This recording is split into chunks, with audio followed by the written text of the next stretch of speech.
Before we get into the compound interest, let's have a brief review of simple interest. In simple interest, when we have a principal amount P, after the first year, the amount will be principal plus certain interest calculated based on this principal. Then for the second year, it is principal plus 2 times the interest. And for the third year, it is principal plus 3 times the interest. So the amount which was initially taken will remain constant. Only the interest gets added up. Unlike this, in compound interest, when we take a certain amount as principal, after the first year, it will be principal plus interest based on the first principal. So that is I. But for the second year, the interest will not be I, it will be some I2, that is interest calculated on principal as well as the interest. And for the third year, this will be some I3.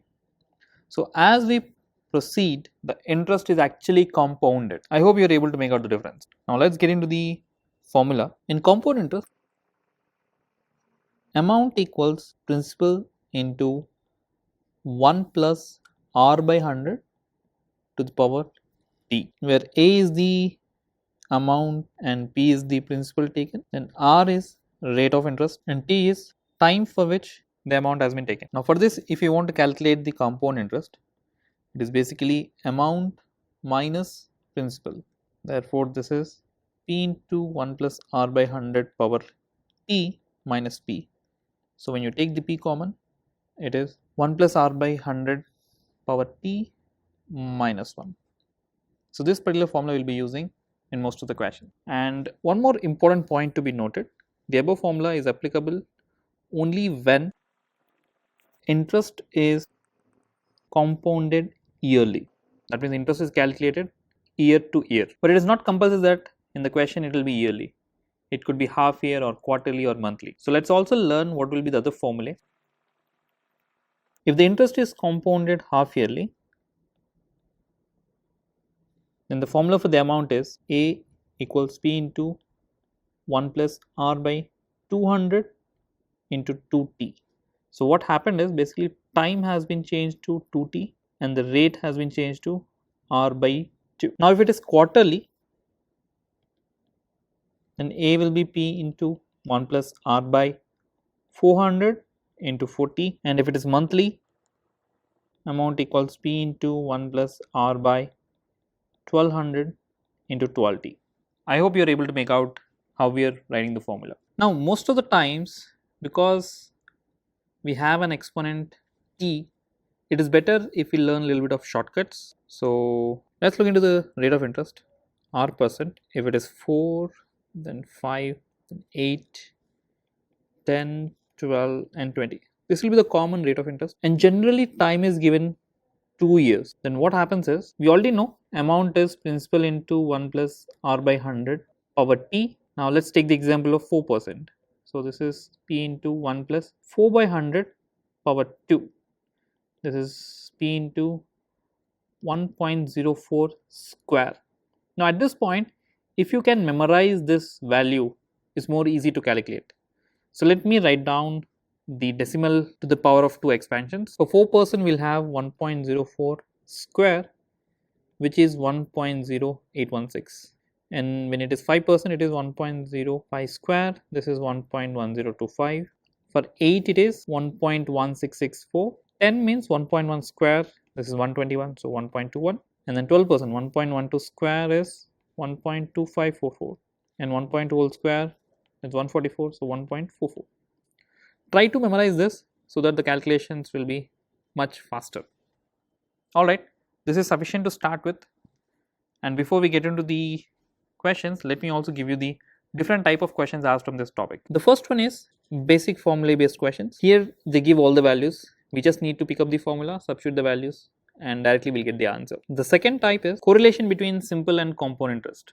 Basically they'll give you simple interest and they'll ask you to find the principal.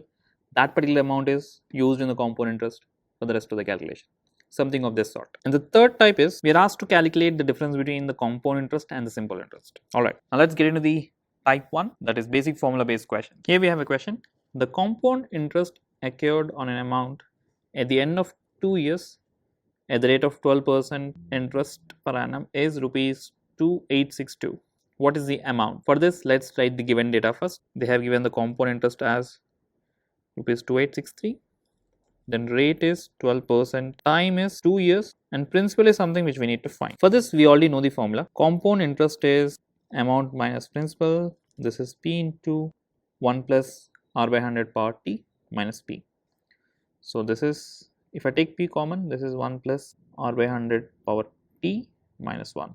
Now let's substitute these values. 2863 equals P into 1 plus 12 by 100 power 2 minus 1. This is 2863 equals P into 1.12 square minus 1. Now this value we already know. When we substitute, when we solve, we get P as rupees 11250. That is option A. Let's do one more practice. The compound interest earned by Suresh on certain amount at the end of 2 years at the rate of 8% per annum was rupees 1414.4.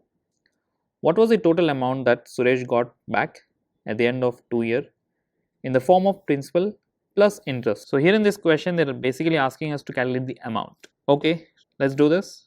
First, let me write the given data. The compound interest is 1414.4, rate is 8%, time is 2 years, amount we don't know. But before we get into the amount, first we need to know the principal. So this is also unknown. Now the formula is compound interest is P into 1 plus R by 100 power T minus 1. This is in whole bracket. Now when we substitute the values, 1414.4 equals P into 1 plus 8 by 100 power 2 minus 1. This is 1414.4 equals P into 1.08 square minus 1. Again, this value we already know. When we solve this, this whole thing comes out to be rupees 8500. But this is not the answer. We are asked to calculate the amount, and we know that amount is principal plus compound interest, that is 8500 plus 1414.4, that is 9914.4. Don't forget to memorize the squares of decimals like 1.04 whole square, 1.08 whole square, so on. This will definitely speed up your calculations.